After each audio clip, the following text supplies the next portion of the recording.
You know, it's the most significant biblical, and nobody knows about it.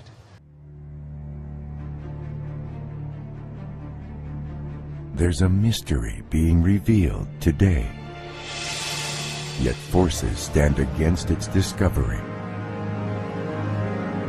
Why would they try to hide new evidence of the Exodus?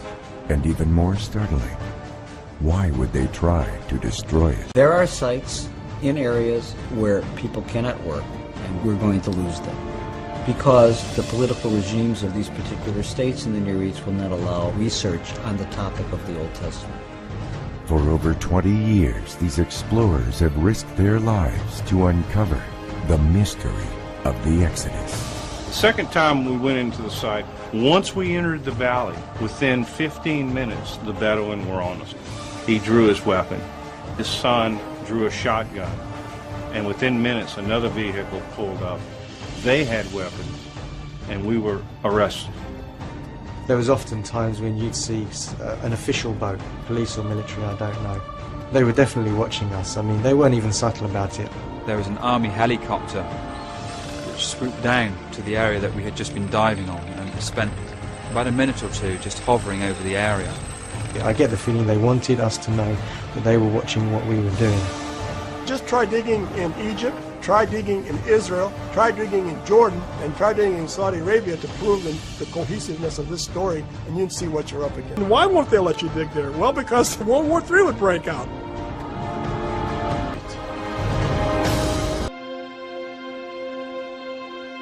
Jim and Penny Caldwell lived 12 years inside the Kingdom of Saudi Arabia. During that time, they traveled to areas thought to be associated with the real Mount Sinai. They photographed archaeological evidence and have given their photography to experts and Bible scholars for further investigation. I would have a map that came from the Zaki Al-Farsi company, and they did aerial photographs of the country, put it in a book, and these were pretty good maps to travel by. And that's pretty much what we navigated with, were the Farsi maps, as they call them. And then in that map, I would document our routing, where we went, how we flew into the book, and from that point into the mountain region, exactly where we traveled. And my wife kept a journal of each one of these trips that we have details of the activities in her book. If these things are, in fact, what we believe them to be, and if the evidence through the professional looking glass does line up with what we think it is, the implications are so profound, hard fact that's still there in Saudi Arabia. When reviewing the archaeological remains found at this location and the biblical similarities found in the story of the Exodus, many people are now asking the question, could this be the location where God made a covenant with the people of Israel? Is this the real Mount Sinai? Knowing that we were going to be alone out there in the mountains, this is not a place where if you slipped and fall, you could call 911 from a cell phone. We're talking the most remote areas that you can possibly imagine. And to know that we would be alone out there. And on most occasions, we had our children out there with us. And we went back right to the same location. We were able to put our tent up and camp, spend the evening there. The only thing that did happen that evening is the locals in the region would come up and drive right up to our tent, and their headlights would be within inches of the material with their vehicle, as if to scare us, and then they would disappear. An hour later, they would come back, put their headlights, and screech right up to the edge of our tent like they were going to run over it with us in it. It was an incredibly frightening experience, specifically, you know, as I said, for my children. But at the same time, it made us furious in a sense, because we knew that they were hiding something. It just, the impression that it gave to us was, why are they being so volatile about this specific area? Why won't they let us go in here?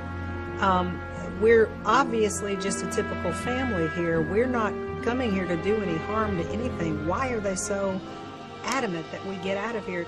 The trip ended within another half an hour. We were taken back to the fence. A group from the Frontier Forces pulled up, and they were in another vehicle with the Bedouin that had opened it up for us, opened the gate for us initially. This group was 3 gentlemen that had each one had weapons, AK-47s, bullets strapped all over them, and were very aggressive, and told us under no certain term that we had to leave the area. We were not allowed to stay there that night. We could not camp in the vicinity, and that they were sending us back to Dubuque. They drew their weapons as if they were going to arrest us, and I said, okay, we are leaving. So they followed us in to get in the vehicle, and by this time it was almost dark. I mean, by the time we started driving out of the valley, it was dark. And remember, we had just come in from the south, and they were making me leave to the north. And I ended up exiting through Wadi Abiyad, but it was 2 or 3 o'clock in the morning before we found our way back to the highway. So very dangerous. We could have been lost, and no telling what could have happened to us out there. It left us with a very strange feeling, but an enormous determination to get back to that site and video and photograph as much evidence as we could as to what was there, because it was very obvious that they were not interested in allowing anyone to know what were behind those fences.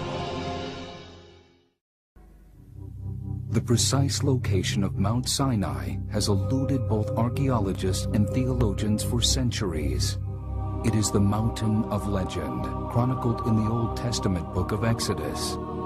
The mountain where Moses saw the glory of the God of the Hebrews, where he fell to his knees in fear before a burning bush, and where he received the stone tablets containing holy law etched by the finger of God. At great peril, great risk, they went out to this mountain on several occasions, did extensive research, lived amongst the rocks, took their children with them. This is a phenomenal family that knew the implications of what was at this mountain and took it upon themselves to go and try and find the best evidence. Working for an American oil company based in Saudi Arabia, the Caldwells are subject to company policy imposed by the Saudi government that all foreigners leave the country for at least 24 days of the year.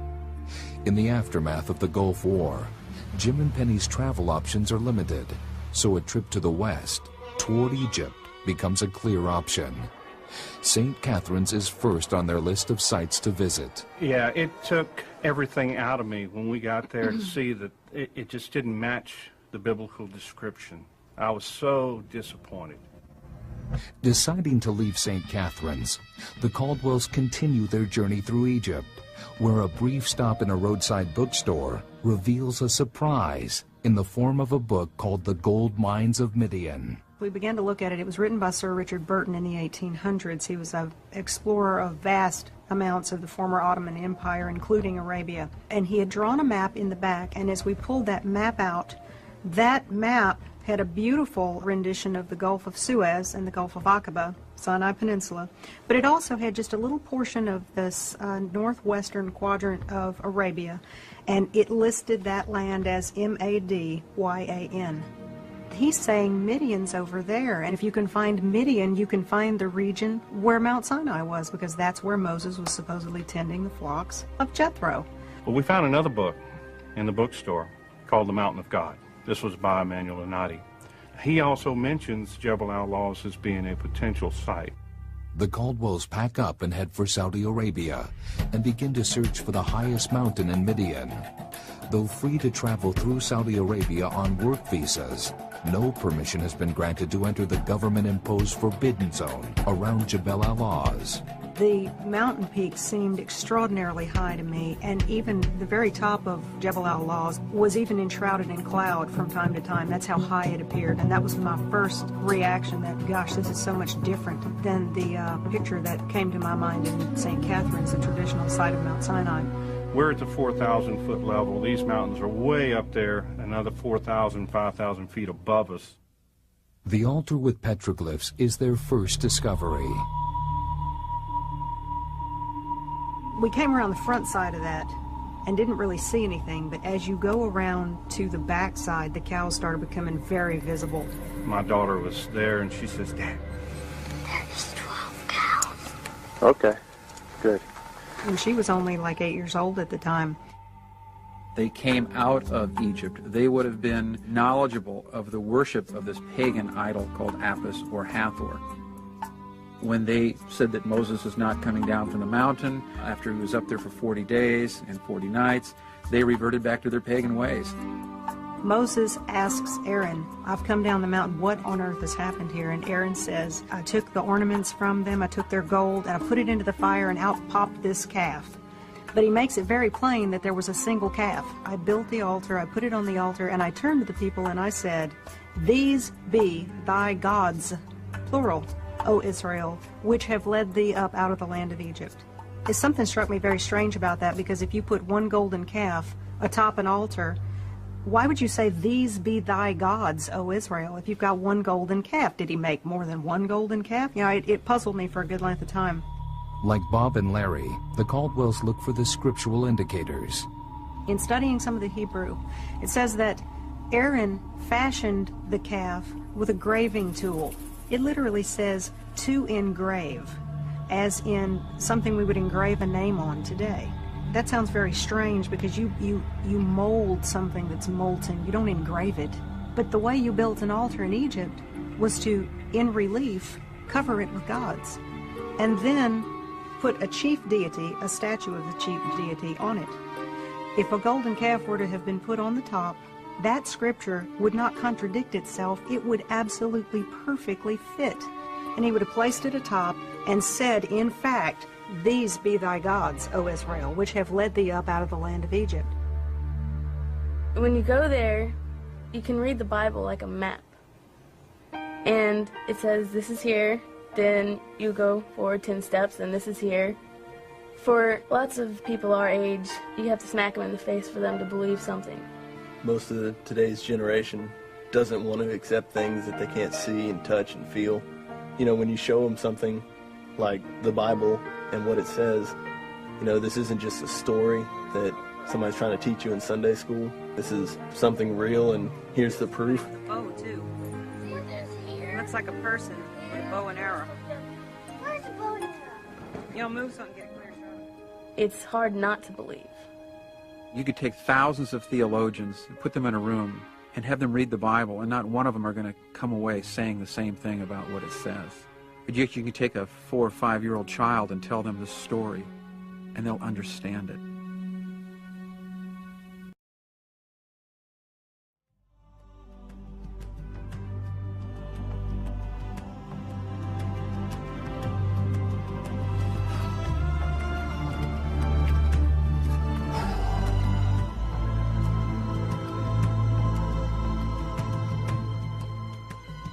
The top of Sinai is very black, darkened rock. It has a appearance of, in some light, coal. It's extremely interesting, because the closer you get up toward the blackened peak, you can see where the red granite folds down and the black begins, and it's a dividing line that is like night and day.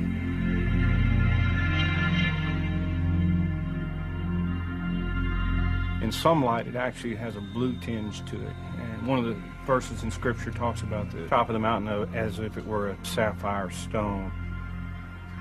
Especially toward noonday, it gets a shiny patina on it to where it looks like you're walking around on obsidian. It is literally that shiny and that black. Basically, there are 3 different kinds of rocks. These are igneous rocks, those that are formed from volcanic activity. Then there are sedimentary rocks, which are formed under the oceans, under the lakes, and the riverbeds, and so on. And then there's a third variety called metamorphic rocks. And metamorphic rocks are those that are recrystallized under temperature and pressure conditions. As a matter of fact, interestingly enough, when I looked at the thin section, it told me that it is a metamorphic rock. When you stand there and you look all the way around you, there are convoluted mountain ranges going off in every direction, and there are none that are the color of the one you're standing on. It is black, and every bit of the rest of it is a red burnished, brownish granite as far as the eye can see. It was my mission, Penny and I together and the kids, we were going to document everything we could about it, because our greatest fear was that once the Saudis realized exactly what they may have, they would come in with bulldozers and eliminate it. Jim Caldwell is able to explore the cave that Bob and Larry could only see from a distance. It is dead front of the mountain. It was a lot higher than I thought it was. The entrance looks small. It's 15 feet high. It's a big cave. I was able to climb into it. It's about 20 feet deep. There is a place for somebody to bed down in the back of it.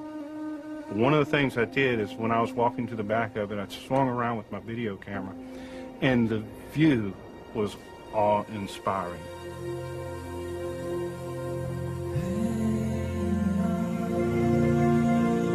You could see the golden calf altar, the plain where the thousands of tents would have been located out there.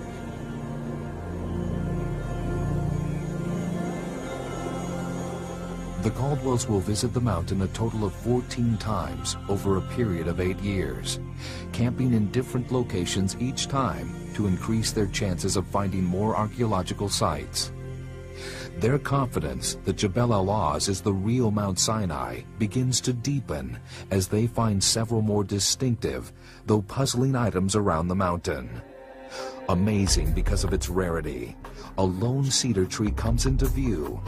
The trunk of this enormous tree is 8 feet wide and clearly shows its age. Even smaller olive trees in Israel have been dated at more than 2,000 years old. Exodus chapter 3 records that God spoke to Moses in the form of a burning bush. Jim and Penny can't help but wonder, could this be the very plant? The Caldwells also find numerous almond trees around the mountain, significant because of how they lend credibility to the account of Aaron's rod made of almond wood, which budded and produced ripe almonds, according to Numbers 17:8. Additionally, quail can be seen all over the area. It is theorized that they fly in huge numbers over the Red Sea from Egypt, only to fall to the ground exhausted on the Arabian side. Exodus 16:13 records that in the evening, quail covered the camp of the Israelites. Jim and Penny also find grinding stones, spear points, and other sorts of weapons, all fashioned in the Egyptian style, which the Israelites would have learned during their 400 years of slavery in Egypt. But the most compelling of their discoveries is also the most mysterious. I think the greatest find around this mountain was the split rock discovery. We had nothing to do with the split rock discovery. It was brought to our attention by the Caldwell family. This, to me, is the real nail in this whole thing that drives it home that this is the real Mount Sinai. And we came up to a break in the rocks, and I looked over from the north looking due south, and both of us were just stunned. There 2 miles away was a monolith that just stood out in the landscape. In that valley, there are numerous natural outcroppings of hills that are just comprised of boulders. And then there is this one with this massive rock sitting atop of it. From a distance, it's big. When you're close to it, it is enormous. It's 4 stories tall. And I've often said that the miracle that would have happened there probably rivaled or surpassed the crossing of the Red Sea. The Exodus account says that the people of Israel grumbled against Moses, saying, "Why did you bring us up out of Egypt to make us and our children and livestock die of thirst?" Your tongue feels like a piece of tar from a Texas highway when you're out in the desert. The sun is relentless. They would have cried out for water. And, of course, Moses heard their cries, petitioned God. Moses struck the rock, and it split right down the middle from top to bottom. The Bible literally says the water gushed from this. I climbed up the backside to the very base of this rock, and right at the base of that split, it's deeply gouged. And the rock on either side, if you look straight up from the inside of that rock, it's really, really smooth, but it's pressure flaked. Big chunks of granite have been flaked from the bottom. And it's not a normal erosive pattern for granite. Granite generally from just wind and erosion will crack and flake off from the top down. This is coming up as though something came flying up and really gouged the rock. When that rock was split in two, a geyser erupted out of the top of it. It blew those two pieces of that rock apart. It's very interesting. This part of the world gets a half an inch of rain every 10 years. And it's so arid and so dry. Yet this rock shows distinct evidence of water erosion. Not just a trickle, a burst of water flowing from it, washing out the whole mountainside, going down and washing all the sand that's down below it, creating an ancient lake bed down below. Now you're talking about anywhere from 600,000 to estimates of up to 2 million people that came out of Egypt. If we were talking about a tiny little rock with a tiny little trickle, they would still be in line waiting to get a sip of that water. This place would have filled with water so quickly that that entire group of people could have come around the edges of this 2 or 3 mile long area and immediately taken their fill of water. It's very compelling. If you were to show the picture to somebody and say, well, it came from Colorado or Utah, well, you accept that, but if you say this came from one of the most arid places in the world where there are no rivers. The most graphic description would be found in Psalms. Thou didst cleave the rock in the wilderness, and the waters ran down as rivers. And that Hebrew word for clave means to split cleanly in two. There is no such candidate for any other site that has been investigated or is currently being investigated as Mount Sinai. I guess one of the most intriguing things is, in an area that is close to the split rock, there are footprints that have been carved all over the rocks. When you pair that up with the scripture in Deuteronomy where Moses says, to the children of Israel, you're now about to go in and possess the land, and wherever you place the soles of your feet, God will give you the land.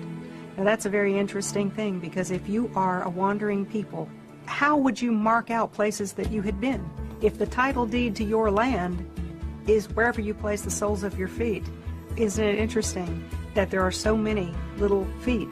Full 10 years after Bob and Larry's adventure, that both teams get together to share their stories. After Larry and I had been to the mountain, we discovered that there was another couple of people, or a whole family, that had been to Jebel al-Lawz and had filmed it, and I got so excited I called them, and it was 2:30 in the morning in Saudi Arabia, and I'm sorry for doing that to y'all, but I called them at 2:30 in the morning, and I said, hey.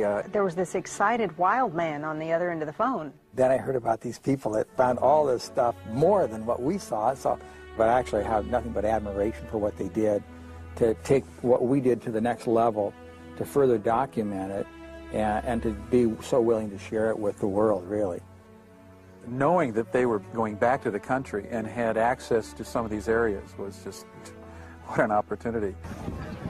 To go to the traditional Mount Sinai, what you find there is a circus event, a monastery built on top of what would have been a holy site, Egyptians selling their wares.